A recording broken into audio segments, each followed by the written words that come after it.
Ingat loh, kamu itu akan pulang. Ingat, kamu akan meninggal. Ingat, kamu akan wafat. Ya. Nah, orang-orang pada masa itu tahu akan meninggal, tapi tidak sadar apakah ada kehidupan setelah meninggal atau tidak. Maka di antara ayat yang Quran itu, ya, yang turun itu di Al-Quran, ada ayat-ayat yang mengingatkan tentang kehidupan setelah kematian. Dan berbahagianya kita sebagai muslim. Berbahagia, mesti bersyukur. Silahkan komparasikan, silahkan cari, silahkan bandingkan. Demi Allah saya katakan, tidak akan Anda temukan satu pun keterangan dengan detil yang menerangkan tentang proses kehidupan di dunia, di alam kubur, sampai ketika berpulang, hisabnya bagaimana, hisab yasira yang ringan bagaimana, yang berat bagaimana, kitabnya seperti apa, bagaimana surga, bagaimana neraka, pintunya ada berapa, amalannya apa, kecuali dalam Islam. Ini menunjukkan benarnya ajaran dalam Islam. Dan siapa yang bisa menerangkan itu selain pembuatnya, selain penciptanya? Ya, kalau Anda pembuat pesawat, Anda bisa menerangkan pesawat dengan detil. Kalau Anda pembuat mobil, Anda bisa menerangkan semua unsurnya dengan detil. Kalau Anda pencipta semesta, Anda bisa terangkan dengan detil. Nah, inilah wujud nyata kebenaran Al-Quran. Detil diterangkan tentang kehidupan kita. Ini menunjukkan tidak mungkin ada yang menyampaikan informasi itu kecuali penciptanya, kecuali pembuatnya. Nah, ini yang seharusnya membuat kita lebih yakin dengan hidup. Bahwa apa yang kita lakukan ini ada aturannya. Apa yang kita kerjakan itu ada petunjuknya. Dan kita mesti yakin. Ya, kalau kita memang yakin dengan keadaan pencipta dengan segala rupa, kita pun mesti yakin bahwa satu saat kita pulang. Dan itu ditunjukkan. Sebelum ke sini kan lewat tempat pulang kan. Ada kuburan tanah kusir kan. Ya kan? Harap-harap bisa ke tanah suci, ternyata ke tanah kusir kan. Ya? Berarti satu saat akan pulang kan.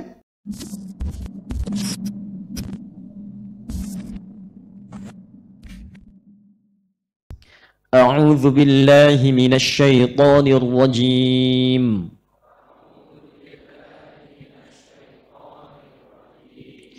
Bismillahirrahmanirrahim. Amma yatasaalun.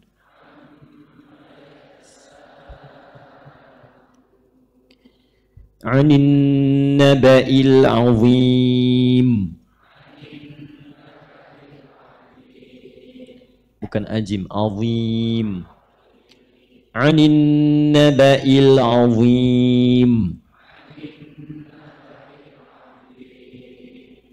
الذي هم فيه مختلفون.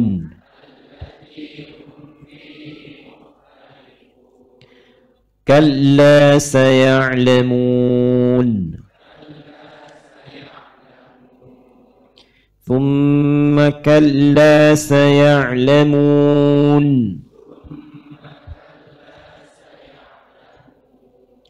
ثم كلا سيعلمون.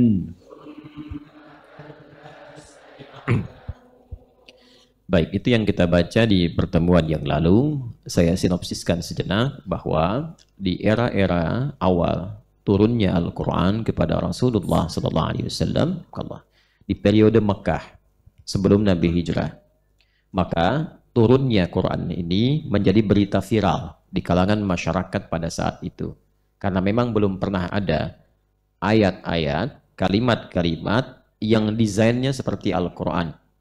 Indah bacaannya, terukur setiap kalimatnya, maknanya dalam, dan mengalahkan bait-bait syair yang memang mereka pakar di bidangnya.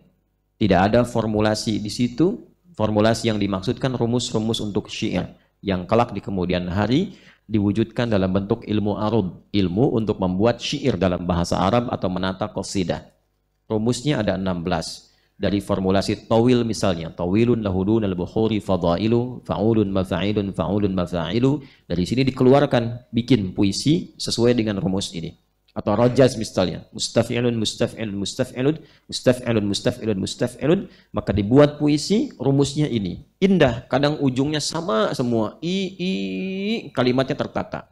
Sautus safiril bulbuli, hayyaja qalbi thamili, al-ma'u wa zahru ma'a zahri lahdhul muqali, fa anta ya sayyidali wa sayyidi wa maulali fakam tayammuni ghazayilun uqayqali qataftuhu min wajnatin min fi'li hadhar rajuli faqala la faqad ghada muharwili wal walad wali ya wailali faqultu la tuwalwili fabayyinul lu'lu'ali qalat lahu hina kadza in arwadidul muqali kahatan kakailali tabuli semua tapi pakai rumus.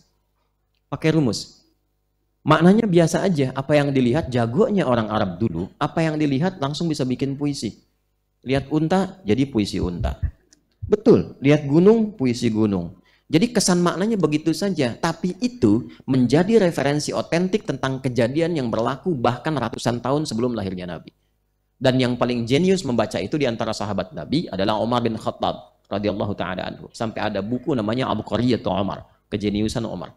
Jadi kalau ingin tahu 150 tahun sebelum lahirnya Nabi ada kejadian apa di satu tempat ini di siang hari tepat begini matahari sedang terik-teriknya, itu lihat syair orang Arab yang hidup di masa itu dan berkata apa dia.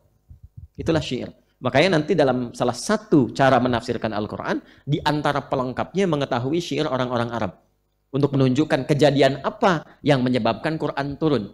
Ya, maka nanti salah satunya muncul kitab Asbabun Nuzul, ya ini kitabnya nih yang karya Al-Imam As-Suyuti, ini Asbabun Nuzul, ini kitabnya. Nanti kita belajarnya komplit insya Allah sepanjang yang mampu saya sampaikan, yang tak mampu kan saya katakan wallahu a'lam. Ya, jadi nanti kita akan belajar bersamaan. Ini surah turun di mana, turunnya siang atau malam, Nabi sedang safar atau sedang mukim, dalam keadaan apa ayat itu turun. Nanti ilmu pengantarnya ada lagi, ini buku kedua Al-Imam As-Suyuti namanya Al-Itqan fi Ulumil Quran. Ya, kemarin kan saya sampaikan yang Man'il Qattan, kan ya? Mana'il Qattan saya tampilkan yang mabahith fi ulumil Quran itu yang sederhana. Ini yang agak advance sedikit. Al-Itqan fi ulumil Quran. Di sini nanti disebutkan tentang ayat-ayat yang turunnya misalnya apakah Nabi sedang safar atau sedang mukim. Makanya nanti kalau kita paham tentang ayat-ayat itu kita tahu bagaimana kalau sedang safar, baca ayatnya apa, kapan boleh mengqasar, kapan kemudian boleh dijama, dalam situasi bagaimana. Ya, lalu kita akan tahu ayatnya turun siang atau malam. Malamnya sedang malam dingin atau malam-malam biasa. Ada badai atau tidak. Makanya nanti jangan aneh kalau ada orang misalnya nggak perjalanan tapi bisa jama'. Ada nanti fikih maliki. Nah, kita bisa paham itu. Nanti dibawanya kemana? Dalam profesi. Seorang dokter mau operasi misalnya. Ya, prediksikan operasi itu tindakan akan dilakukan dari mulai misalnya jam 12:30 sampai jam 5. Bahkan menjelang maghrib. Memungkinkan sampai ke maghrib. Artinya lewat asar kan? Padahal dia tidak sedang safar. Kalau dia tidak tahu hukum itu dan ayat terkaitnya, bisa dibayangkan. Zuhurnya sholat, begitu adzan asar, Allahu Akbar. Sebentar ya, saya sholat dulu. Padahal itu udah dibuka, jantung udah begini-begini tuh. Ya, kan bahaya. Nah, ini kitabnya ini, Al-Itqan fi Ulumil Quran. Nanti ada Al-Burhan fi Ulumil Quran, Zarkashi dan sebagainya. Nanti kita kumpulkan. Sehingga pembelajarannya terasa lebih lengkap. Nah, kembali, Quran viral pada masa itu, karena memang Quran tidak punya formulasi yang dibuat manusia. Nggak sama. Ya, karena itu firman Allah. Karena itu sepakat Quran bukan makhluk. Ingat itu. Kalau makhluk artinya manusia bisa buat itu. Jelas ya? Makhluk artinya apa? Manusia bisa buat itu. Makhluk yang dimaksudkan maksudnya karya. Karya yang dibuat. Ya, yang diciptakan, dibuat. Produk manusia itu maksudnya. Karena orang Arab pun pada masa itu yang pakar di bidang bahasa Arab dan sastra mengakui bahwa ini beda. Tapi menariknya, Quran itu tata bahasanya indah. Semua. Wadduha wal-laili idza ma wadda'aka rabbuka wa ma walal akhiratu khairul laka minal semua. Tapi dicari rumusnya nggak ada. Makanya bingung, mereka langsung viral seketika di kalangan masyarakat. Ini kok nggak sama seperti pakar-pakar yang buat, seperti yang viral di masa mereka itu. Akhirnya dicari, dan menariknya dibaca dengan dialek apapun sempurna juga. Di Arab itu dialeknya banyak. Ada yang nggak bisa bisanya saja. Itu kalau dipaksa pun sampai kiamat kurang 2 hari itu nggak akan bisa. Dibilang ya wadduha wadduhi. Dibilang dipaksa nggak bisa. Sepeda, ya. Sepeda. Barangnya kan tetap sama, kan?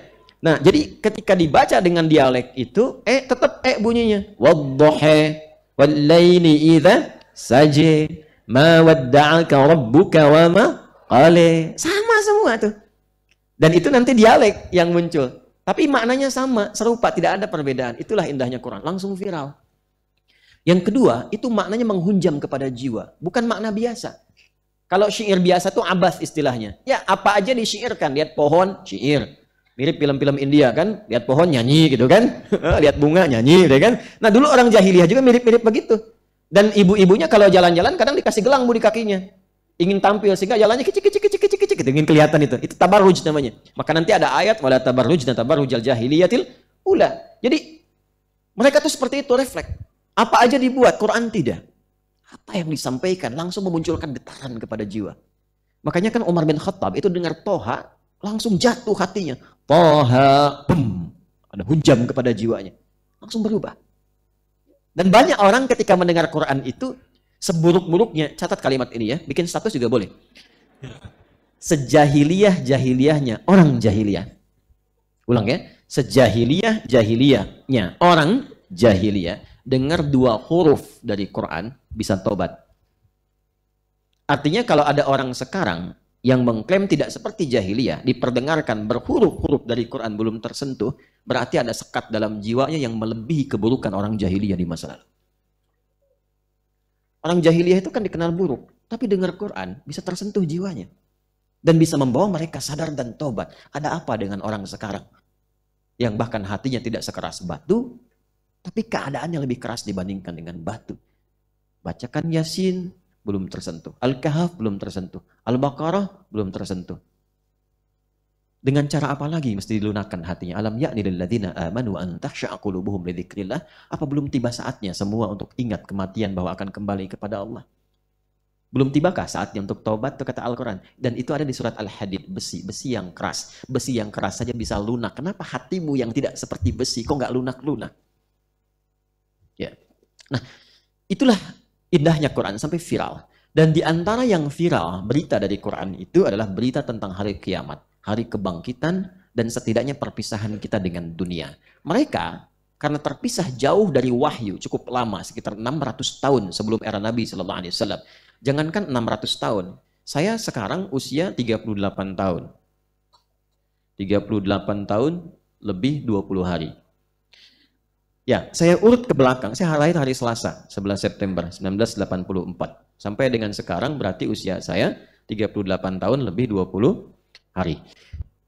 Tarik 10 tahun ke belakang. 10 tahun ke belakang, kalau kita lihat, sudah ada perbedaan kan dengan sekarang? Ya? 10 tahun ke belakang ada Google enggak? Kendaraan seperti sekarang tidak?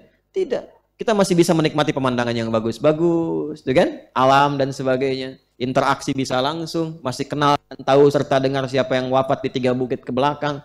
Apalagi 20 tahun ke belakang, ya. Tarik. Tapi perubahannya begitu cepat. Kekinian sudah mulai lupa dengan tetangga. Sudah mulai lupa dengan kawan. Sudah mulai lupa dengan perhatian. Itu baru jarak 10-20 tahun, apalagi 600 tahun. Sudah mulai lupa dengan petunjuk Nabi Isa alaihissalam sebelumnya. Sudah mulai lupa dengan petunjuk ke Nabi Musa alaihissalam sebelumnya. Sudah mulai lupa dengan petunjuk Nabi Ibrahim alaihissalam sebelumnya. Padahal beliau itu ya melahirkan anak nanti Nabi Ismail alaihissalam yang berkehidupannya di situ, meninggikan bangunan Ka'bah di situ, mewariskan di situ, tapi lupa. Dan problemnya kalau sudah lupa itu suka tidak ingat. Itu masalahnya. Betul ya? Ya. Maka diturunkan Rasul untuk mengingatkan. Basyira wa nadhira, memberikan kabar baik sekaligus mengingatkan. Ingat loh, kamu itu akan pulang. Ingat, kamu akan meninggal. Ingat, kamu akan wafat. Ya. Nah, orang-orang pada masa itu tahu akan meninggal, tapi tidak sadar apakah ada kehidupan setelah meninggal atau tidak. Maka di antara ayat yang Quran itu, ya, yang turun itu di Al-Quran, ada ayat-ayat yang mengingatkan tentang kehidupan setelah kematian. Dan berbahagianya kita sebagai Muslim, berbahagia, mesti bersyukur.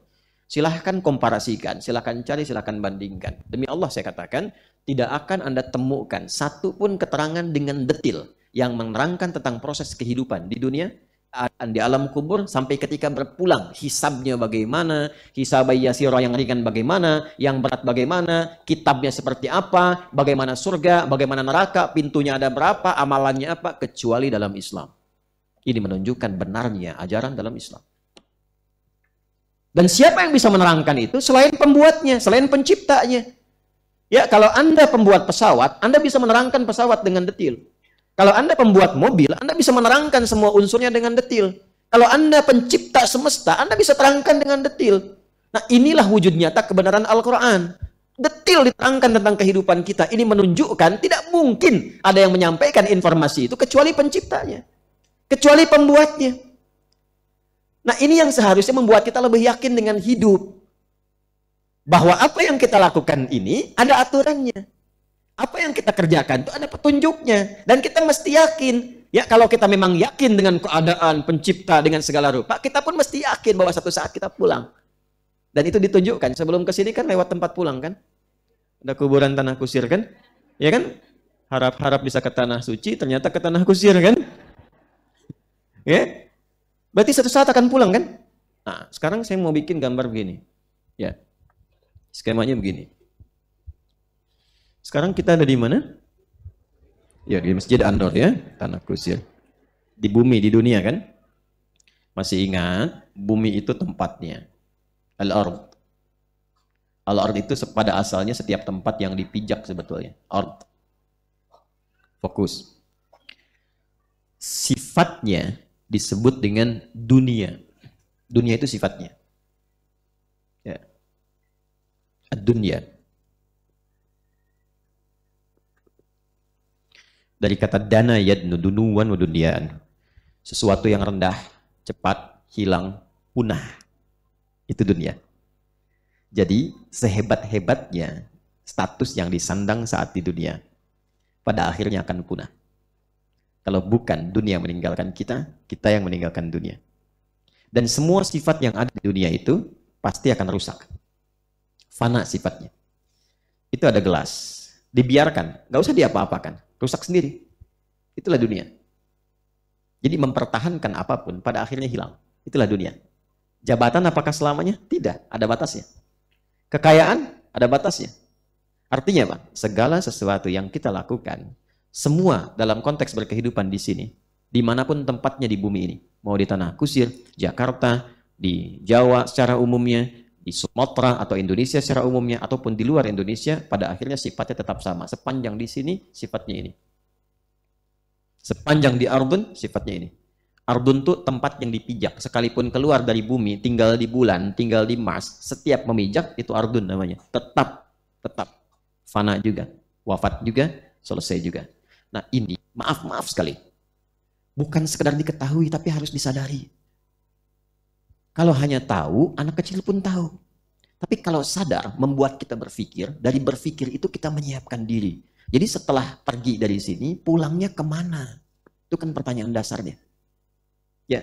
Nah, ada karakteristik orang yang memahaminya hidupnya di sini saja. Kalau sudah selesai, ya selesai, nggak ada kehidupan lagi. Itulah fase berpikir awal kalangan masyarakat jahiliyah sebelum ayat Quran turun. Wa ma yuhlikuna illa ad-dahru. Wah, kami itu kalau meninggal ya sudah selesai, nggak ada hidup lagi. Itu konsepsi dasar jahiliyah. Jadi kalau ada orang sekarang mengatakan kehidupan itu cuma sekarang, setelah itu nggak ada kehidupan lagi, kita katakan Anda terlambat. Orang jahiliyah 15 abad lalu sudah pernah menyampaikan itu sebelumnya. Dan argumen mereka dipatahkan, digugurkan oleh Al-Quran sehingga mereka taubat. Jadi orang jahiliyah saja yang belum ada Google, belum ada listrik, belum ada PLN, belum ada macam-macam, ya, belum ada kenaikan harga, belum ada macam-macam dan sebagainya, itu bisa taubat. Kenapa? Anda yang mengalami situasi lebih modern kok berpikirnya jauh di bawah standar jahiliyah? Halo? Kenapa tersenyum? Ya. Kita ngaji tafsir ya. Nah, ini poinnya. Nah, jadi kita mesti sadar dulu. Dan kesadaran itu ditampakkan oleh Allah lewat indrawi kita. Pernah melihat, menyaksikan jenazah itu diantarkan ke kuburan? Pernah. Pernah melihat, disaksikan, sekarang banyak kan di media-media, bahkan di media sosial, orang-orang yang saat menjelang wafatnya pernah melihat? Pernah ya? Artinya, wafat itu nyata kan? Meninggal itu nyata kan? Oke, kita sepakat dulu bahwa setiap orang yang hidup pasti wafat. Setiap yang bernyawa itu pasti wafat. Quran surah ketiga Ali Imran ayat 185. Kullu nafsin dha'iqatul maut. Baik, saya tuliskan. Ada al-maut di sini. Maut itu kematian. Mati itu dari bahasa Arab. Ya, mati itu yang dapat maut. Yang dapat hadiah maut, ya, dia mendapatkan kematian. Ya, ada kematian. Pelan-pelan. Yang akan mendapati maut, ya, CM, calon meninggal. Ya. Kita semua CM nih, CM. Saya juga ya, semua calon sudah divonis kita. Vonisnya ajal namanya. Vonisnya apa namanya? Ajal. Ya, ajal. Bukan di Quran surah ke-7 ayat 34. Walikulli ummatin ajal. Jangankan 1-2 orang, semua generasi yang berkehidupan di ardun dengan sifat dunia itu pasti punya batas waktu hidup.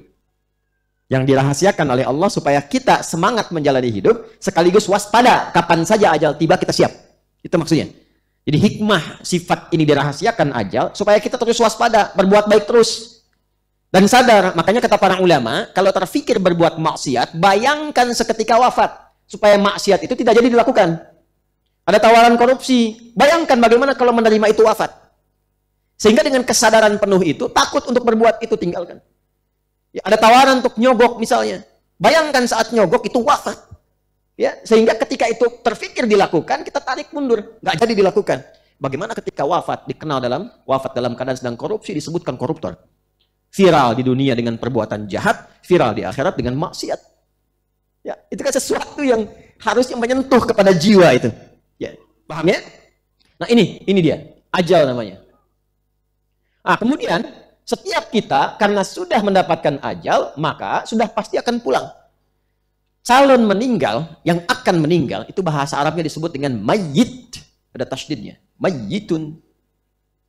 Nah, mayyitun. Ditemukan di mana? Quran surah 39 ayat 30. Innaka mayyitun wa innahum mayyitun. Muhammad sallallahu alaihi wasallam, engkau memang rasul. Engkau rasul terbaik. Khuluquhul Quran wa innaka la'ala khuluqin 'azim. Engkau rasul terbaik, nabi terbaik, orang istimewa, tapi tetap engkau manusia, engkau punya nyawa, engkau meninggal. Wafat. Dan mereka pun semua yang punya nyawa pasti meninggal juga. Nabi aja yang paling hebat, status kemanusiaannya sempurna sebagai manusia, sebagai nabi, sebagai rasul, tetap wafat. Maka siapa kita yang menolak kematian? Calon meninggal, bahasa Arabnya mayyit, ada tasydidnya. Jelas? Mayyit. Nah, tasydid ini diambil oleh maut. Siapa yang ngambilnya? Ditugaskan oleh Allah, malakul maut namanya. Malak yang diberikan wewenang maut, membawa maut. Ditemukan di mana? Quran surah 32 ayat 11. Tiap hari Jumat kita baca. Quran surah ke-32 As-Sajdah ayat 11. Paling kanan sebelah bawah di mushaf standar. Qul yatawaffakum malakul mautil ladzi wukkila bikum. Muhammad SAW viralkan kepada orang yang sering bertanya, siapa yang membawa maut? Katakan, aku berikan kewenangan pada satu makhluk, malakul maut namanya, yang sering dikenal dengan Izra. Malakul maut, malaikat yang diberi kewenangan membawa maut. Tuh Quran tuh indahnya begitu, semua dijelasin, nggak ada ayat. Nanti ayat memberikan petunjuk umum, hadis mendetilkan. Di mana ditemukan yang begitu? Kalau bukan pencipta kita, mustahil bisa menerangkan ini dengan sempurna. Ya, ini satu bukti kebenaran Quran. Lalu ke sini diambil nih, ambil tasdidnya, syiddah, ambil. Kalau ini diambil harakat, ini secara bahasa pun. Saya kan jurusannya juga fikih lughah di bahasa. Untuk mendalami Quran. Makanya disertasi saya ini salah satunya tentang analisis bahasa terhadap bahasa Quran. Dari tafsirnya Ibnu Ashur. Saya menganalisis 30 jilid. Dari semua Quran 30 juz. Ya, nah mudah-mudahan sebentar lagi akan diujikan. Itu yang salah satu disertasi yang kami tuliskan. Nah, yang paling menarik adalah dari segi bahasa pun indah, ada mukjizatnya. Diambil tasdidnya, maka tinggal sukun. Tuh. Jadi mayit. Mayitun. Apa bedanya dengan yang ini? Kalau mayitun masih hidup, cobaan akan wafat. Kalau yang ini sudah wafat, disebutnya mayit. Kalau dibawa ke keranda, diangkat jadi jenazah. Paham di sini? Nah, jadi di sini ada maut, di sini ada mayit, di sini ada mayit. Kalau sudah bulatan di atasnya begini, berarti sudah meninggal. Oke, di film-film kartun dulu kan, Son Goku, Son Gohan, Piccolo, apa gitu kan? Kalau sudah di Kamehameha, mati ada bulatan di atasnya, gitu kan? Nah, saya nggak pernah nonton begitu, cuma dulu anak-anak viral saya lihat apa sih itu. Oh, saya sampai hafal tuh, yang nulis Shusuke Watanabe dari Jepang. Saya hafal. Saya hafal. Anak sekarang mana hafal begitu. Saya senang riset, jadi kalau ada apa-apa saya riset. Tapi bukan untuk terlibat di situ. Musik saya nggak senang, karena gelombangnya beda dengan Quran. Nggak senang saya, tapi saya pelajari. Sehingga bisa paham, oh ini maksudnya, oh maksud hadis Nabi itu yang ini, oh ini yang dimaksud haram. Kapan sih ada kebolehannya, toleransinya apa? Ya, kapan benar-benar kapan hadis ini keluar? Kapan musik disamakan dengan zina, dengan ini, dengan itu, dan sebagainya, sehingga bisa keluar dari situ. Sampai saya, notasi pun saya pelajari. C, D, F, G, A, B, C, G, A, B, C, D, F, G, D, F, G, A, B, C, D, A, B, C, D, F, G, A, F, G, A, B, C, D, E, B, C, D, E, F, G, A, B, F, G, A, B, C, D, I, F, G, A, B, C, D, C. Hafal saya. Ya. Apakah Ustadz bisa megang gitar? Bisa. Main? Tidak. Megang aja kan bisa megang. Tidak. Saya nggak bisa. Gitar nggak bisa, piano nggak bisa. Nggak bisa. Karena memang bukan di situ dunianya. Dan memang nggak suka gitu ya. Tapi nggak suka tuh bukan berarti ini. Tidak. Maksudnya bukan di situ gitu passionnya. Karena chemistry-nya dengan Quran agak beda gelombangnya. Dia nggak bisa gitu. Tapi tahu ya tahu. Kalau mau ditanya apa aja, insya Allah gitu. Sepanjang tahu ya saya jawab. Ini poinnya. Jadi singkatnya meninggal. Singkatnya begitu. Nah, pertanyaannya begini. Ini kalau wafat pindah kemana? Tuh. Cari deh, dimanapun keterangan yang menerangkan dengan detil sampai cara wafatnya bagaimana di Quran dibahas. Dari yang husnul khatimah sampai su'ul khatimah. Ya ayyatuhan nafsul mutmainnah. Irji'i ila rabbika radiyatan mardiyah. Fadkhuli fi ibadi. Wadkhuli. Muncul Quran surah ke-89. Ayat 27 sampai dengan 30. Sampai yang mau keluar digambarkan dipukuli malaikat itu juga ada.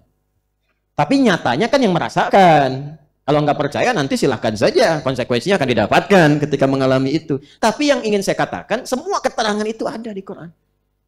Di hadis dijelaskan. Nah sekarang komparasi untuk meyakinkan. Jadi kalau ditanya kenapa Anda masuk Islam? Tahu dari mana Islam itu benar? Salah satunya jawabannya ini. Karena semua petunjuk dalam Islam itu otentik, menunjukkan kebenaran hidup, menunjukkan kurikulum hidup yang nyata, terbukti dialami, dan paling presisi tinggi, paling jelas. Jadi kita itu tidak ada persoalan yang nggak ada jawabannya, semua itu ada. Makanya disebut kurikulum. Ini poinnya. Ini bukan hanya tentang ketuhanan, tentang sholat, tentang ibadah, tentang kehidupan. Dari sini masuk ke alam pemisah, waiting room. Ya, waiting room. Tunggu sebentar. Pemisah itu karena ada alam setelah ini. Pemisah dalam bahasa Arab disebut dengan barzakh. Barzakh. Bainahuma barzakhul la yabghiyan. Makanya disebutnya alamnya alam barzakh. Ya. Nah, keadaan yang di alam barzakh itu berlalu disebut dengan qabr. Tempatnya disebut maqbarah. Sifatnya disebut dengan kubur. Afala ya'lamu idza bu'athira ma fil kubur wa khussila ma fis sudur. Nah, ini sifat keadaannya disebut dengan kubur. Ada yang lapang, yang nyaman, yang terang, yang indah dan macam-macam. Ada. Ya, kalau mau dikeluarkan banyak ayatnya seperti Ali Imran misalnya, kalau yang mau paling tinggi Quran surah ketiga ayat 169 sampai 171.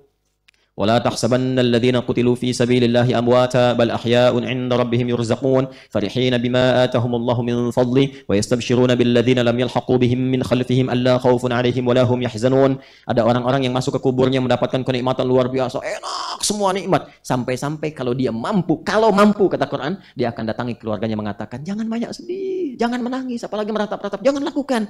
Kami di sini lebih enak daripada di situ. Kalau bisa cepat nyusul ke sini. Mau? Halo, kenapa tidak yakin?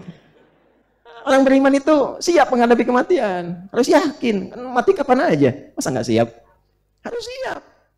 Kalau masih ada rasa takut, berarti ada dua. Tercantol dengan dunia terlampau tinggi, atau maksiat yang belum ditaubati.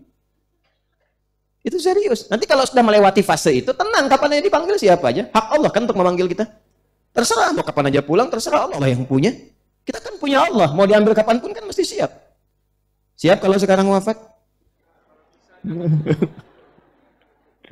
Ya, banyakin istighfar supaya tenang. Jadi kalau dalam keadaan apapun kita sedang taubat, istighfar, salawat. Mudah-mudahan wafatnya sedang istighfar. Ya, mudah-mudahan begitu. Biasakan yang baik-baik. Istighfar itu tinggi sekali. Dan diantara yang paling Allah sukai. Diantara yang paling Allah sama wudu, jaga wudu. Wudu itu keutamaannya nanti ada di hadis Muslim. Itu bagus sekali, masya Allah indah sekali. Kalau Rasulullah Sallallahu Alaihi Wasallam, Rasulullah SAW pernah bersabda. Ini perhatikan kalimatnya ya. Au kama qala Rasulullah SAW au bima ma'na. Siapapun yang berwudu, man yatawadda, fayublighu au yusbighul wudu'a. Kemudian dia menyempurnakan wudunya. Fayaqulu, dan dia berkata, asyhadu an la ilaha illallah wa anna Muhammadan abduhu wa rasuluh. Dia berkata asyhadu an la ilaha illallah wa anna Muhammadan abduhu wa rasuluh, atau kita katakan wa anna Muhammadan rasulullah. Perhatikan, maka dikatakan kepadanya di hari kiamat, faqila lahu yaumal qiyamati udkhulil jannata min ayyiha syi'ta. masuklah ke pintu surga yang 8 pintu itu dari manapun yang kamu inginkan. Ya, tapi bukan berarti nggak ada implikasi dari situ, bukan. Jadi bukan sembarangan jaga wudhu, tidak begitu. Orang yang wudhunya benar, terjaga wudhunya, maka dia akan terjaga dari perbuatan maksiat. Di orang wudhu itu kalau wudhunya benar, itu tidak akan berbuat maksiat. Terjaga. Ya kalau nggak maksiat pasti masuk surga. Pengertiannya begitu. Kalau ada orang komitmen terhadap dirinya, sampai wafat akan menjaga diri dari perbuatan maksiat, maka diberikan hadiah besar oleh Allah. Masuk surga dari pintu manapun yang kamu inginkan. Gitu. Artinya orang baik.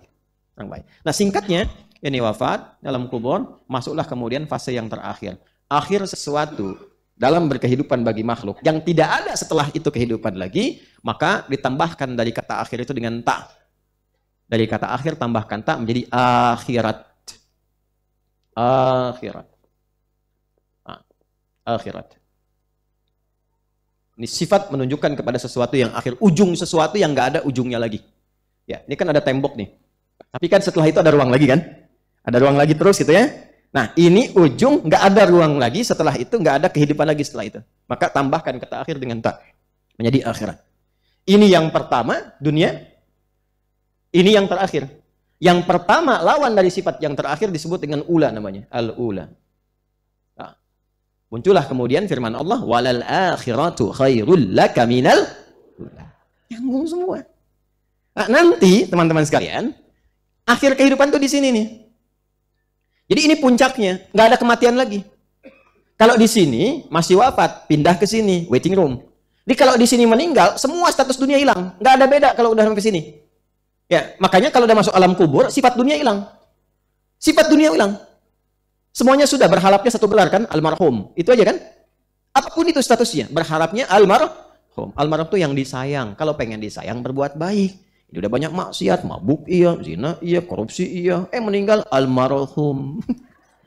Pengen disayang, siapa yang sayang? Jangan bikin bingung malaikat ah. Malaikat ke situ, saya kira kamu marhum. Bum bum bum. Nah ya.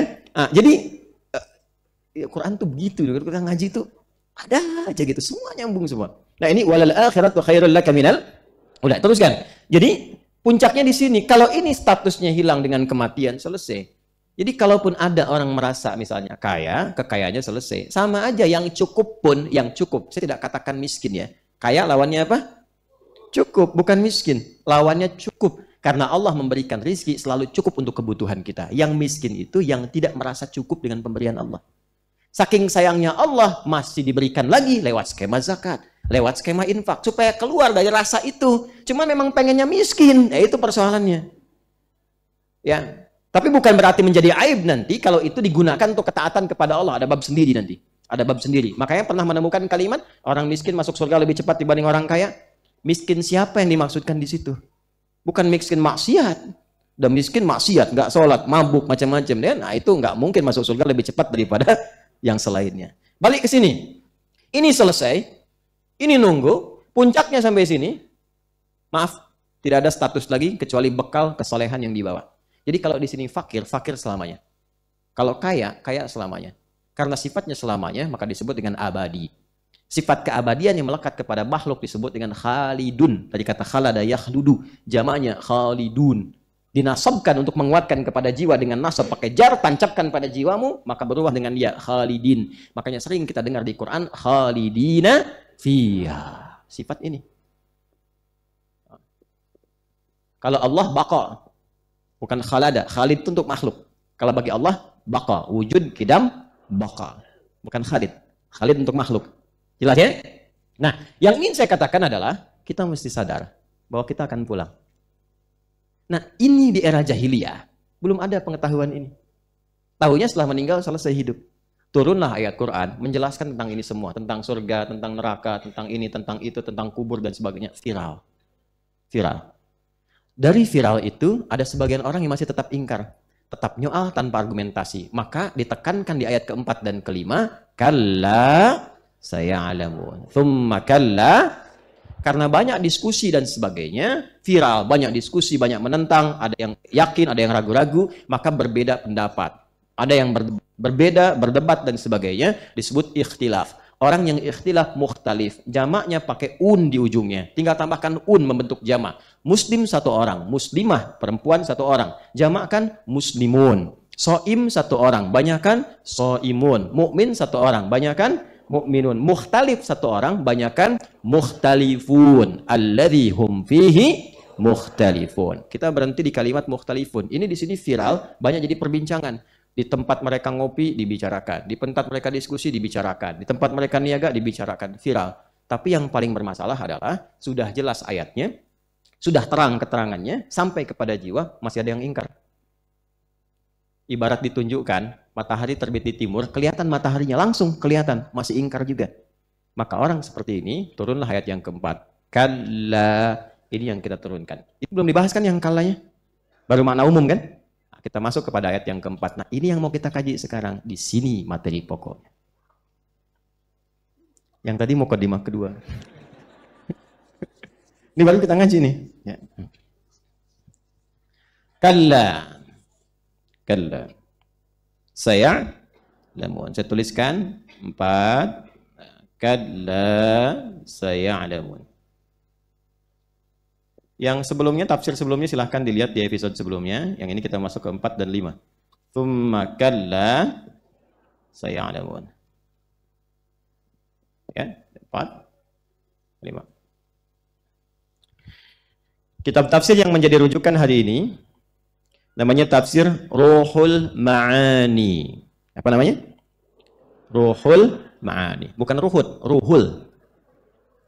Ruhul Ma'ani. Kemarin kan saya bawakan yang tafsir Ibnu Jarir At-Tabari ya. Nanti satu-satu kita tunjukkan. Ini kitabnya. Ini 15 jilid, 15 begini. Ini jilid yang ke-15. Setiap ini ada 2 subjilid. Jadi setiap kitab ini membahas 2 juz, 2 juz, 2 juz. Di 15 kali 2, 30 juz. Karangan Syekh Mahmud bin Abdullah bin Mahmud Al-Husaini Al-Alusi Al-Baghdadi. Lahir di Baghdad, di pinggiran kota Khur, 10 Desember 17 Sya'ban 1270 Hijriah, 1802 Masehi. Sejak kecil usia 10 tahun sudah menghafal Quran, hadis, mantik, tafsir. Bismillahirrahmanirrahim. Kita teruskan. Kalla saya'lamun. Kalla rad'un 'anit tasa'uli 'anil wajhainil mutaqaddimaini fihi. Kalla itu harf rada'. Rada' itu disebut juga dengan mana'. Ya. Kalla harf rada', rad'un, atau bimakna mana', atau bimakna iqaf.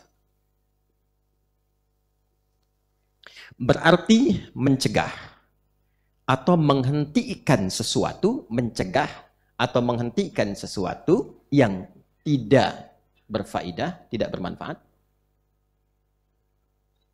atau sesuatu yang membahayakan, yang melahirkan madarat. Ya. Makanya diartikannya di terjemahan sekali-kali tidak, sekali-kali jangan. Tapi kalau kita cuma dapatkan begitu saja, sekali-kali jangan, sekali-kali tidak, sekali-kali aja yang tidak, gitu kan? Misalkan kadang-kadang begitu, ya.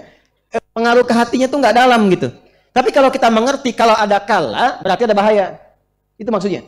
Kalau ada kala berarti ada yang tidak bermanfaat. Kalau ada kala berarti ada yang madarat. Jadi kalau Anda temukan kata kala dalam Al-Quran, berarti informasi yang disampaikan menunjukkan ada sesuatu perbuatan yang membahayakan. Ada sesuatu yang tidak bermanfaat. Harusnya orang beriman itu tidak mengerjakan itu. Karena semua orang beriman perilakunya manfaat semua. Jadi kalau ada orang beriman berbuat yang tidak bermanfaat, berarti ada masalah dengan imannya. Karena itu disebut mukmin karena manfaat.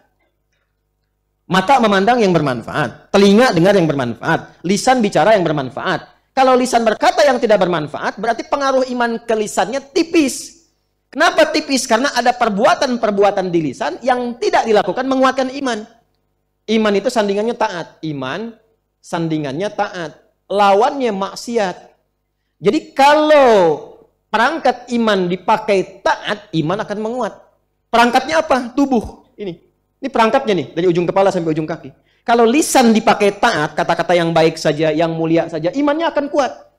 Makanya dilatihnya dengan kalimat thayyibah, subhanallah, alhamdulillah, Allahu akbar, istighfar dipakai dalam sholat supaya lisan berkata baik. Nah sebaliknya, kalau lisannya bergeser dari taat, keluarnya maksiat, dipakai untuk berkata yang kotor terus dan sebagainya, sehingga dia menjadi tidak sensitif pada kebaikan, bahkan anti terhadap kata-kata mulia. Wah, katanya seperti para kiai saja, sok soleh kamu. Sudah begitu, ini menunjukkan masalah imannya. Sama, sampai ke tangan, sampai ke kaki. Karena itu setiap perbuatan kita seringkali disertakan iman di dalamnya. Man kana yu'minu billahi wal yaumil akhir falyakul khaira au yasmut. Kata Nabi, kalau merasa beriman, lisannya pasti baik. Kalau nggak baik, ada masalah di imannya. Yang disentuh imannya loh, bukan lisannya. Seakan-akan berkata begini, kamu mukmin bukan sih? Orang beriman bukan sih? Orang beriman tuh nggak begitu. Bahasa Qurannya begitu. Kata Nabinya begitu. Jadi kalau kita terjemahkan dengan terjemah bebas, ini kalimatnya sopan tapi dalam banget. Ya. Apa bahasa Ukraina itu? Nyelekit ya. Nyelekit gitu. Ya. Ya. Ini kan kalau di kalimatnya begini kan dalam. Kamu tuh sebenarnya beriman nggak sih? Terus yang nanya tuh bukan kita, Rasul yang nanya. Bisa nggak berhadapan dengan Nabi menerima kalimat itu? Kamu ngaku umatku, tapi perilaku kamu nggak seperti ciri-ciri umatku. Kamu tuh sebetulnya beriman nggak? Yang bilang itu adalah Rasulullah. Kan perasaan kita. Gini aja, gini, untuk menggambarkan. Ada ibu yang mengandung, melahirkan, memberi ASI, menyayangi dan sebagainya. Tiba-tiba kita berbuat sesuatu yang tidak pantas. Lalu ibu memanggil. Nah, ibu tuh mengandung kamu begini. Melahirkan kamu, berjuang dengan kematian. Merawat kamu, menyayangi kamu. Bawa kamu kemana-mana. Kadang-kadang berbuat sesuatu yang memalukan. Ibu tidak malu. Ibu kuatkan kamu. Tapi kamu berbuat seperti ini. Sebetulnya kamu anak ibu atau bukan? Tuh, mau bilang apa? Anak ibu. Kalau memang anak ibu jangan begitu. Ini kalimat yang berbeda tapi dengan makna yang sama. Itu dibalik tuh sama kita tuh. Anda ini beriman tidak sih? Katanya. Kamu ini beriman tidak sih? Kok masih berbuat yang begitu? Maka ketika muncul kata kalla, berarti ada sesuatu yang tidak benar di situ, yang orang beriman tidak mungkin melakukannya itu. Karena itu kalimatnya ditujukan kepada yang belum punya iman. Siapa? Orang jahiliyah yang belum beriman. Jadi kalau ada orang mengaku beriman sekarang melakukan perbuatan yang sama, ya saya nggak bisa katakan ya. Tapi setidaknya kayaknya mendekati perilaku jahiliyah dan dipertanyakan keimanannya. Kamu itu mukmin atau jahiliyah? Gitu. Apa di antara perbuatannya? Satu, dan mengolok-olok Nabi, menyoal Rasulullah. Awas, hati-hati nih. Mengolok-olok itu istihza namanya. Nanti ada di tafsirnya. Saya sudah baca. Ya, jadi saya terangkan dulu, nanti belakangan baru kita bacakan. InsyaAllah. Istihza namanya. Mengolok-olok Rasulullah itu bisa ke pribadinya, bisa ke hadis atau ke wahyunya. Berarti Al-Quran. Dan kalau disampaikan secara umum, kemungkinan akan terjadi di setiap generasi. Saya mau tanya, ada sekarang orang yang mengolok-olok Al-Quran? Ada. Ada yang mengolok-olok hadis? Ada yang mengolok-olok ajaran Nabi? Nah, terbukti kan? Artinya, yang Quran isyaratkan benar. Yang Nabi sampaikan benar. Nah, ini peringatan. Jangan sampai terjadi. Yang paling parah, jika itu terjadi dilakukan oleh orang yang mengatakan beriman. Itu yang bahaya. Maka nanti oleh Quran langsung digolongkan pada golongan munafik. Ya. Dan akhiratnya ditempatkan di tempat yang terbaik untuk orang munafik. Gitu. Di akhiratnya di tempat terbaik untuk orang munafik. Jadi apresiasi terbaik bagi orang munafik itu sudah disiapkan oleh Allah. Tempatnya kerak dasar terbawah neraka jahanam. Ya. Dan apa amalan pertamanya? Istiza, olok-olok ini. Ya, makanya saya agak kencang kalau yang ini karena sayang. Karena sayang. Ya, buka Quran surah keempat, An-Nisa ayat 140. Quran surah keempat ayat 140. وَقَدْ نَزَّلَ عَلَيْكُمْ فِي الْكِتَابِ أَنْ إِذَا سَمِعْتُمْ آيَاتِ اللَّهِ يُكْفَرُ بِهَا وَيُسْتَهْزَأُ بِهَا. Yustahza dari istahza'a yastahzi'u. Fi'il mudhari majhulnya yustahza'u. وَقَدْ نَزَّلَ عَلَيْكُمْ فِي الْكِتَابِ. Telah tetap ketentuan di dalam Al-Quran. أَنْ إِذَا سَمِعْتُمْ آيَاتِ اللَّهِ يُكْفَرُ بِهَا وَيُسْتَهْزَأُ بِهَا. Jika Anda kelak mendengar, menyimak ada ayat-ayat Allah diolok-olok atau bahkan diingkari. Jadi ada yang mengingkari total ingkar, menolak sepenuhnya. Ada yang mengolok-olok. Fala taq'udu ma'ahum, maka jangan sertai, jangan gaul dengan yang seperti itu. Ya, kalau memberi materi jangan disertai, nanti itu virus yang menular. Ingat, nifak itu menular. Munafik itu menular, ingat itu. Dan lebih bahaya daripada COVID. Betul. COVID itu kalau meninggal dalam ketaatan bisa melahirkan syahid akhirat. Tapi munafik kalau meninggal apresiasi neraka jahanam. Hati-hati, itu lebih berbahaya.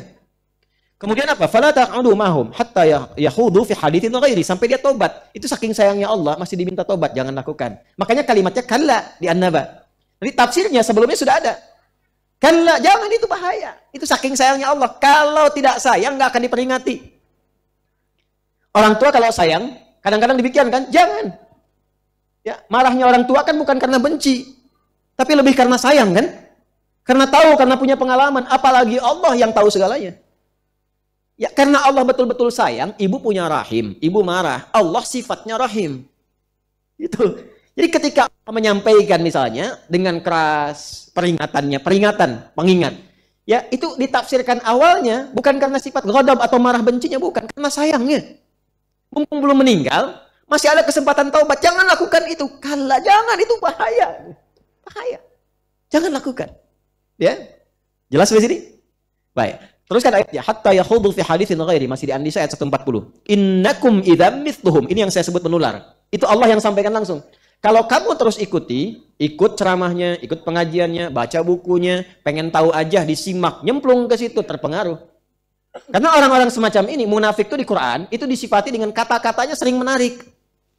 Retorikanya cantik, logikanya kayak bagus. Padahal menjauhkan Anda dari Allah. Yang dipertaruhkan itu iman. Iman itu kunci akhirat. Nggak ada iman, celaka akhirat. Hitungan akhirat itu bukan perbuatan dunia, tapi iman kunci dasarnya. Ya, iman. Makanya ada orang sholat, ada orang puasa. Ada orang sholat, ikut puasa, ikut zakat. Ya, ikutan semua itu. Bisa masuk surga nggak? Halo?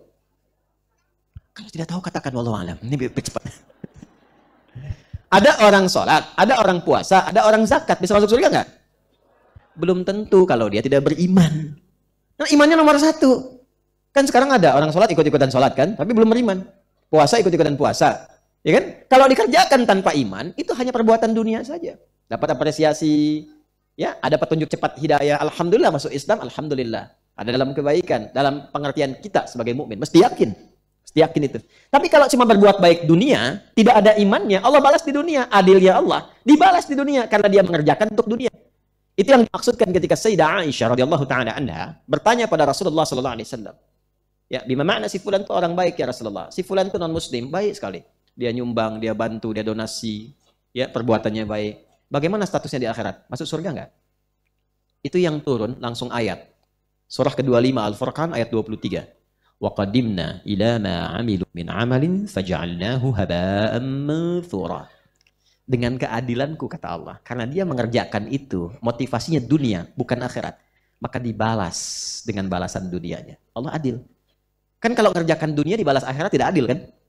Dunia ya balas dengan dunia. Aku balas cepat, kata Allah, untuk memberikan kenyamanan dunianya. Kalau dia mau kembali kepada konsep akhirat, di akhirat diberikan. Maka di akhirat gak jadi apa-apa kecuali debu yang berterbangan. Turun ayatnya. Turun ayatnya. Karena itu kunci akhirat itu imannya. Iman ini yang penting. Nah, saking kencangnya peringatan itu turun. Kala, jangan lakukan, ini bahaya. Makanya kalau ada orang yang nyeleneh, yang tidak jelas, jangan sertai. Jangan iseng-iseng, tinggalkan aja langsung. Bahaya. Nah, orang-orang seperti itu tipikalnya kadang-kadang bicaranya pintar. Pintar, tapi tanpa sadar membawa Anda menjauh. Ujung-ujungnya nggak sholat. Ujungnya nggak puasa. Yang paling bahaya menyoal keyakinan sendiri. Ya. Di mana ditemukan kalimat itu? Di Al-Baqarah misalnya, di ayat ke-204. Wa minan nasi may yu'jibuka qawluhu fil hayatid dunya wa yushhidullaha 'ala ma fi qalbihi wa huwa aladul khisam. Ada orang yang karakter hidupnya ketika bicara kata-katanya menarik, retorikanya begitu cantik. Kadang-kadang bawa ayat-ayat Quran, dipotong-potong, bawa untuk menguatkan argumentasi. Kadang-kadang bawa gelar, sehingga terlihat seperti meyakinkan. Padahal itu musuh yang paling berbahaya, kata Al-Quran. Dan dia bawa status, bawa gelar. S1, S2, S3, S4, kerupuk 2. Itu kan banyak. Karena saya suka pengen senyum sendiri. Ini orang belajar tinggi-tinggi sampai S3. Tapi nggak kenal Allah. Kalah sama anak TK yang belum sekolah SD. Saya ngapain sekolah tinggi-tinggi kalau konslet pulangnya? Sekolah tinggi-tinggi tapi nggak kenal Allah. Sedangkan ilmu itu ada untuk menguatkan iman. Anda kalau belajar di kampus IPK 4 nggak kenal Allah, belum pintar Anda. Belum pintar. Karena ilmu itu ada untuk mengenalkan kepada Allah. Ilmu apapun itu. Karena itu dibuka iman dulu baru ilmu. Itu ada di Quran surah ke-58 ayat 11. Yarfa'illahu alladhina amanu minkum walladhina utul ilma daraja. Jadi semua perangkat hidup yang ada sekarang itu untuk mengenal Allah. Anda punya jabatan sekarang, pangkat, bintang, macam-macam, tinggi. Tapi kalau dengan kedudukan itu belum mampu mengenalkan bahkan diri Anda kepada Allah, itu belum diakui di hadapan Allah. Ya. Harta juga demikian. Berapa banyak harta yang mampu mendekatkan diri Anda dengan Allah? Kalau udah ditambah sampai miliaran, triliunan, belum kenal Allah juga, mau berapa banyak lagi? Sedangkan itu tidak dibawa pulang. Karena jangan lakukan begitu. Teruskan ayatnya. Innallaha jami'al munafiqina wal kafirina fi jahannam jami'a. Kalau ada orang mempertahankan nifaknya dan mempertahankan kemunafikannya dalam konteks penyoal agamanya, maka tempat kembalinya yang paling istimewa di neraka, kata Allah. Yang paling istimewa di neraka. Apa itu? Jahannam. Bahkan nanti kalau terus baca sampai ayat berikutnya akan ditemukan kalimat innal munafiqina fid darkil asfali minan nar. Di tempat yang paling bawah, di keraknya. Disatukan dengan orang-orang ingkar. Nah, itu bahaya. Makanya kalau ada yang menyoal Nabi, menyoal ajaran, yang pertama kita lakukan menjauhi itu, yang kedua kita doakan. Yang ketiga kita ingatkan dengan cara yang lembut. Jelas? Halo? Jelas ya? Dan didoakan, karena masih punya hak untuk jadi soleh sepanjang hidup. Itu yang mungkin sering saya tekankan. Karena boleh jadi bisa menjadi seorang pecinta Islam yang tinggi ketika menemukan kesadaran. Dan kita dorong dengan doa. Ya, mudah-mudahan dengan doa itu melembutkan hati. Ya, ini satu. Ini bagian pertama kala terkait dengan sifat menyoal atau mengolok-olok. Kedua, bersikap berargumentasi yang tidak wajar, irasional. Berargumentasi yang tidak wajar, tidak rasional. Nggak ada manfaatnya maksudnya. Irasional di sini bukan berarti nggak masuk akal gini. Maksudnya menyoal sesuatu nggak punya argumen, lebih dekat kepada tuduhan. Ini maksudnya. Menyoal sesuatu yang tidak memiliki argumentasi, nggak ada hujah, tapi lebih dekat kepada apa? Tuduhan. Awas hati-hati ya. Nah, sikap orang beriman tidak begitu. Awas hati-hati nih. Turunan dari ini kan ada debat kusir yang tidak jelas. Pernah dengar hadis ini? Orang yang meninggalkan perdebatan, sekalipun dia dalam posisi yang benar, maka diapresiasi di hari kiamat oleh Allah dengan dibangunkan untuknya satu istana di pinggiran surga. Kok di pinggiran ya Allah? Alhamdulillah gitu aja dapat kan daripada nggak sama sekali. Kok masih nawar aja. Ya ke pinggir surga punya rumah, ke tengah surga punya rumah, ini masih nawar. Ini ada yang begitu ya. Di pinggiran. Gitu ya. Nah, jadi memang ada orang yang kalau kita berdebat itu kita semakin jadi bodoh gitu. Walaupun kita benar. Nah, Imam Syafi'i itu kalau pada yang begitu udah tinggalin aja. Ya, tapi kan begini, iya emang ente pinter. Nggak bisa begitu. Iya, terserah ente aja deh. Yang kayak begitu tuh kadang ada orang yang memang mesti disenyumin aja. Iya. Ya. Maksudnya apa? Ya, itu. Ya. Nah, jadi kalau ada yang bersikap seperti itu, ada orang yang selang kali menuduh, menyoal, kadang-kadang mempertahankan kesalahan dengan menyalahkan orang pun termasuk bagian ini. Karena ada sikap di antara manusia yang diungkap di dalam Al-Quran, juga keterangan Nabi. Kadang-kadang ada orang begini karena egonya tinggi, menuhankan ego, sehingga dalam keadaan salah pun tetap mempertahankan kesalahan dengan menyoal orang lain. Itu akan ditemukan itu. Ada yang begitu? Akan ditemukan. Sudah tahu salah dan mengerti dirinya salah. Tapi menempatkan dirinya bahkan lebih tinggi di atas bintang. Sehingga ngejarnya ketinggian. Untuk mempertahankan itu bahkan menyoal kepada orang yang benar. Wah, ini bahaya. Kala, jangan begitu. Kayaknya terjadi nih. Qurannya benar, dia tahu itu benar. Dia tahu ayatnya benar. Dia tahu menghujam jiwa. Yang dituduh malah Nabi. Dia syair nih, dia tukang sihir nih, dia dukun nih. Ini produk manusia biasa nih. Untuk menutupi kekurangannya, dia menyoal orang lain dan melampaui nilai-nilai kebenaran. Itu bahasa Qurannya. Kala, jangan lakukan. Bahaya. Dan orang Islam, orang beriman, yang benar-benar beriman tidak akan melakukan itu. 3. Tidak berdebat pada sesuatu yang sudah jelas. Udah tahu matahari terbit di timur, tenggelam di barat, masih berdebat. Kenapa harus terbit di timur? Sepertinya akan ada pendekatan baru kalau akan terbit di tenggara, katanya. Itu kurang kerjaan. Berdebat pada yang tidak jelas.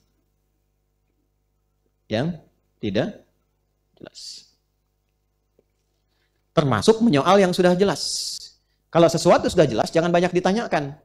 Kalau banyak ditanya pada yang jelas, nanti yang jelas menjadi semakin tidak jelas. Ya.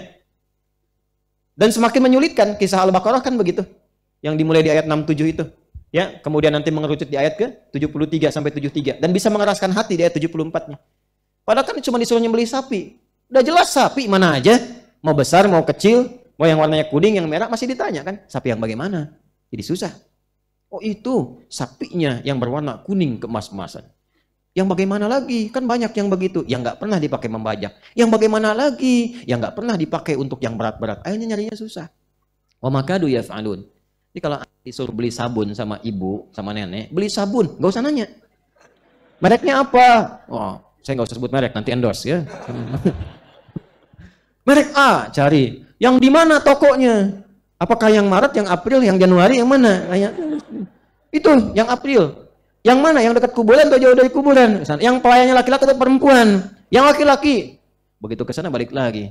Mana sabunnya? Ah, pelayannya perempuan. Padahal yang diminta beli sabun.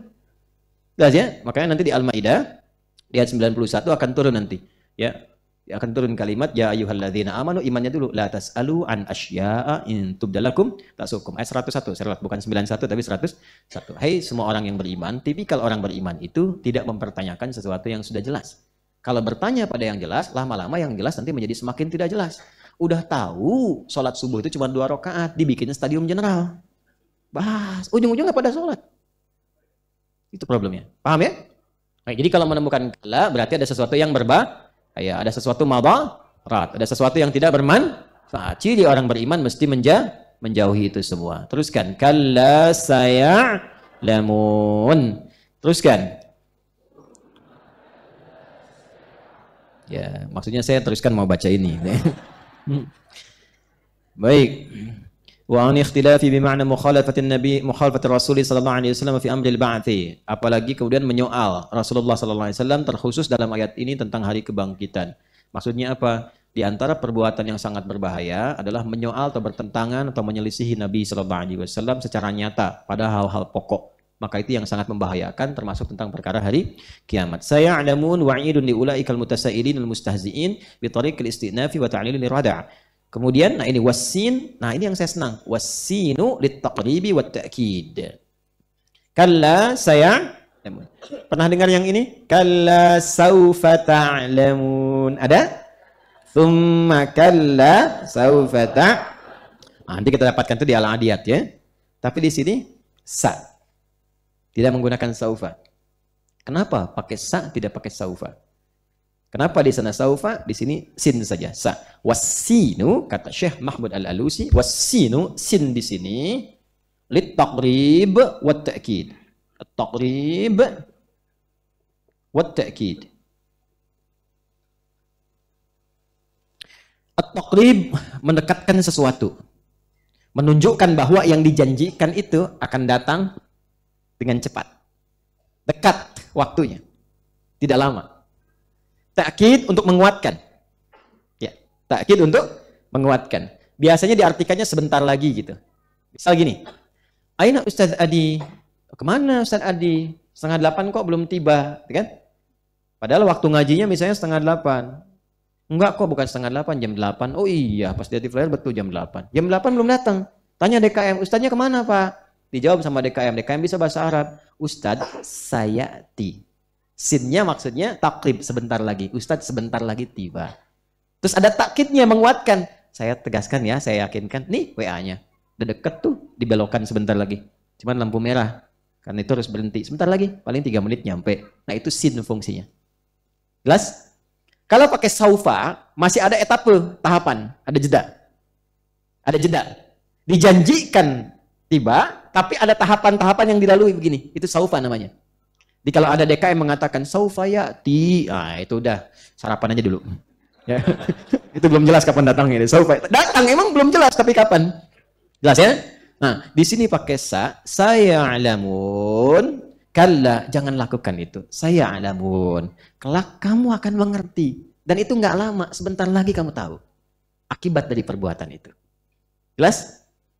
Jelas? Belum. Apa yang dimaksud akibat dari situ? Saya terangkan dulu. Nih. Belum jelas. Jelas saya selesai pulang ya. Kalla, jangan lakukan itu. Rada, mana? Jangan, berhenti, stop. Ikaf itu stop. Kalau pernah melakukan, stop, jangan lakukan. Kalau sudah paham sekarang, jangan ulangi, stop. Jangan, itu bahaya. Kata Quran. Jangan lakukan. Itu ada madarat. Nah, setelah itu, kalla saya'lamun. Kalau kamu masih pertahankan itu, kalau kamu akan mengerti. Kalau kamu akan tahu, itu bahaya. Kapan tahunya? Sebentar lagi kamu akan dapati. Nah, yang paling menarik adalah kenapa disebutkan 2 kali setelah itu thumma kalla. Ayat kelimanya kan?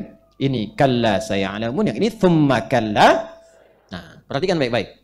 Di sini indahnya di dalam tafsir Syekh Mahmud Al-Alusi ini Ruhul Ma'ani dijelaskan salah satu maknanya yang pertama, yang ini terkait dengan kematian.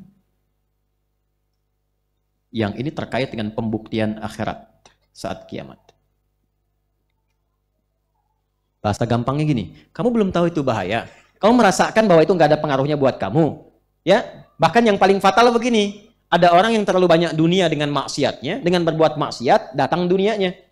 Ya bahasa kerennya gini, kan ada orang-orang yang menerima tugas untuk berbuat buruk. Untuk nyoal, sekarang apa? Buzzer ya? Istilahnya itu ya, Allahu a'lam, dapatnya kan buzzer. Tapi buzzer itu sebenarnya istilah yang nggak bagus dalam bahasa Arab. Jadi badzara yubadziru tabdziran. Tabdzir itu sesuatu yang sia-sia, yang nggak ada manfaatnya. Yang nggak ada isinya. Di buzzer itu badzara yubadziru tabdziran, fahuwa mubadzirun fadaka badzar. Tafsir sorofnya begitu. Badzara yubadziru tabdziran, fahuwa mubadzir. Orangnya mubadzir. Sifat yang melekat pada orang itu disebut dengan buzzer kalau pakai dza. Artinya orang yang punya sifat berbuat yang nggak pernah ada manfaatnya. Nggak ada manfaat. Ya kalau nggak ada manfaat nggak usah dilayanin gitu. Ya, nggak ada manfaatnya, nggak ada isinya, kosong semua isinya. Ya, itu badzar. Makanya mubadzir itu perbuatan yang sia-sia. Jadi merespon pun sia-sia juga.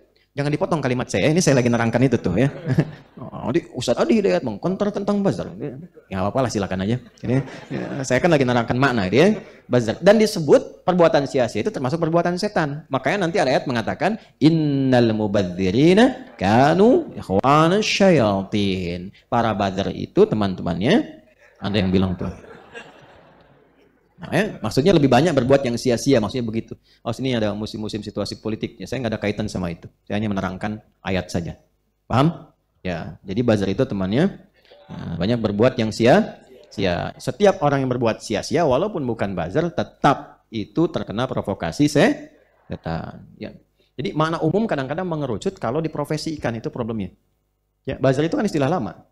Kalau mau ditarik cuman menjadi spesifik karena dibawa ke dalam satu profesi, itu yang repot. Nah, itu dilarang. Oleh Quran dilarang, jangan lakukan. Jangan kerjakan. Suatu saat kamu akan paham. Kapan terjadinya? Satu, kalla sa di sini salah satu tafsirnya menunjuk pada kematian. Sekarang memang kamu merasa banyak dibayar.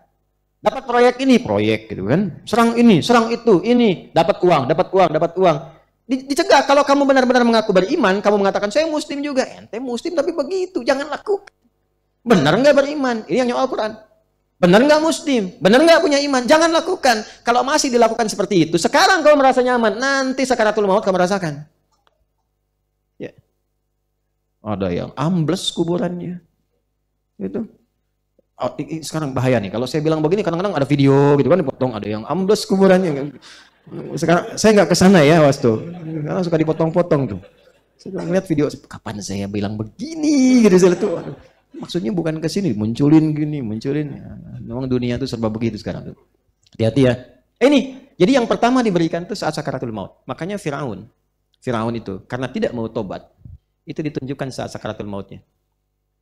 Dan dahsyatnya Firaun jadi pelajaran. Di alam kuburnya itu ditampakkan terus nerakanya tiap pagi sampai petang. Nerakanya ditampakkan terus. Ada orang berkata begini, gak ada siksa kubur, yang ada di kuburan tidur. Ya tapi kalau ente mimpinya ketemu kuntilanak botak yang menyeramkan dan gak bisa bangun, rasanya kan tersiksa.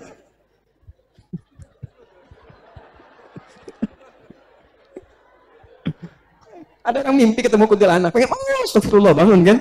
Ini dia mimpi gak bangun-bangun. Gimana rasanya? Siksaan bukan?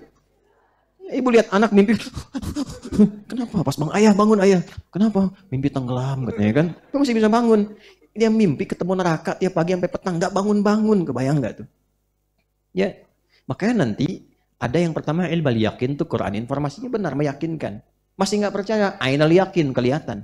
Nggak percaya, dialami hakul yakin. Jelas? Ilmal yaqin, ainul yaqin, haqqul yaqin. Sekarang kita di fase ilmal yaqin. Jangan dilakukan. Yang ngasih informasi itu yang maha memberikan keyakinan, yaitu Allah. Yang nggak boleh ragu. Paham? Jadi yang ini fase menjelang kematian, yang ini adalah fase saat mendapatkan kepastian azab di akhirat. Dan ditunjukkan oleh Allah Subhanahu wa Ta'ala. Secara singkat, ayat 4 dan 5 ingin menegaskan bahwa orang-orang yang hidupnya lekat dengan keburukan, seperti yang disebutkan, menyoal, mengolok, dekat kepada yang membahayakan, maka sebetulnya kehidupannya sedang terancam oleh hukuman dan kegelisahan-kegelisahan sepanjang ia memilih tidak bertobat. Karena itu ini patut dibantu oleh kita dengan doa. Tunjukkan yang baik-baik, didoakan ya. Saya tidak pernah menganjurkan untuk mencela. Bahkan pada siapapun yang berbuat buruk, yang diperbaiki itu kesalahannya, bukan untuk mencela orangnya. Jelas? Nah, inilah sampai ayat yang kelima, ya. Kemudian kita katakan di sini, saya bacakan sebentar, wa'idun liulaikal mutasailin almustahzi'in bitariqil istinaf wa ta'lil rada'. Wa'idun ancaman. Kalau ancaman itu artinya pengingat yang kuat. Diancam itu kan diingatkan dengan kuat kan? Makanya di pasal pidana itu selalu terancam dengan hukuman, terancam. Semakin tinggi ancamannya, berarti semakin bahaya perbuatannya. Bawa narkoba terancam hukuman mati. Pembunuhan berencana terancam hukuman mati. Buka deh KUHP itu. Kan terancam gitu kan? Ya kan? Terancam. Nah, mengancam itu kalau diartikan positifnya adalah menghambat sesuatu yang membahayakan supaya tidak terjadi. Itu maksudnya.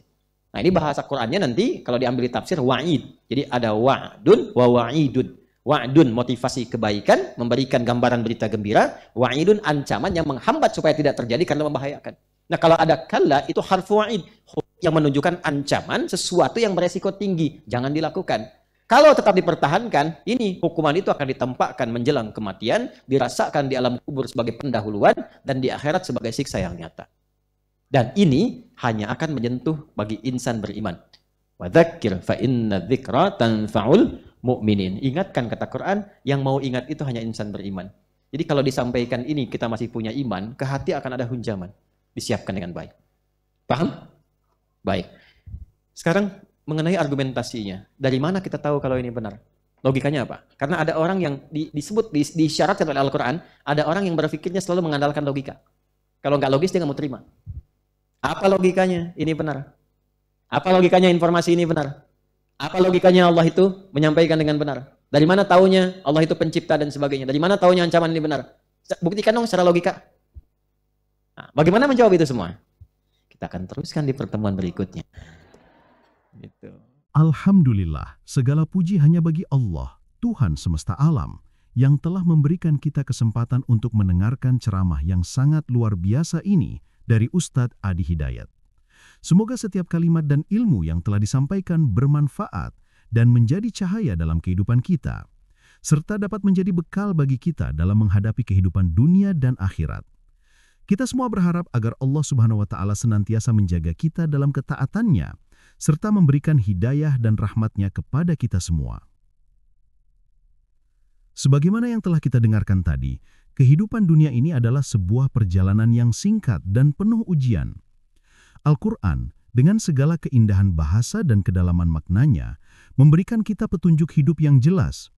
Di dalamnya terkandung segala kebaikan yang mampu membimbing kita menuju kebahagiaan sejati, baik di dunia maupun di akhirat.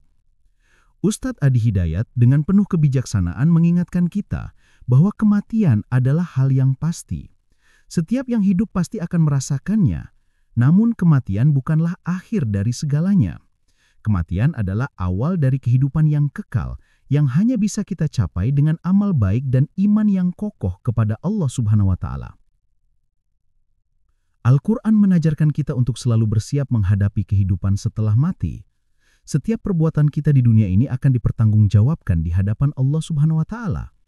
Oleh karena itu, hidup di dunia ini haruslah penuh dengan ketaatan, tidak hanya untuk mencari kenikmatan duniawi, tetapi untuk mempersiapkan bekal yang terbaik bagi kehidupan akhirat. Kita diingatkan untuk selalu menjaga amal kita agar tetap ikhlas, karena amal yang diterima adalah amal yang dilakukan dengan niat yang benar, yaitu untuk mendapatkan ridho Allah Subhanahu wa Ta'ala. Ustadz Adi Hidayat juga menjelaskan dengan jelas tentang pentingnya menjaga kesucian hati dan berusaha menjauhi perbuatan maksiat. Seseorang yang benar-benar beriman kepada Allah Subhanahu wa Ta'ala akan menjaga lisan dan perbuatannya, serta selalu berusaha untuk menghindari keburukan dan dosa. Dalam setiap langkah hidup kita diingatkan untuk senantiasa menjaga hubungan kita dengan Allah Subhanahu wa Ta'ala agar kita selalu berada di jalannya yang lurus. Salah satu ajaran yang sangat penting dalam ceramah ini adalah bahwa dunia ini adalah tempat ujian. Segala yang ada di dunia ini adalah sementara, dan segala sesuatu yang kita miliki, baik itu harta, jabatan, atau status sosial, tidak akan abadi.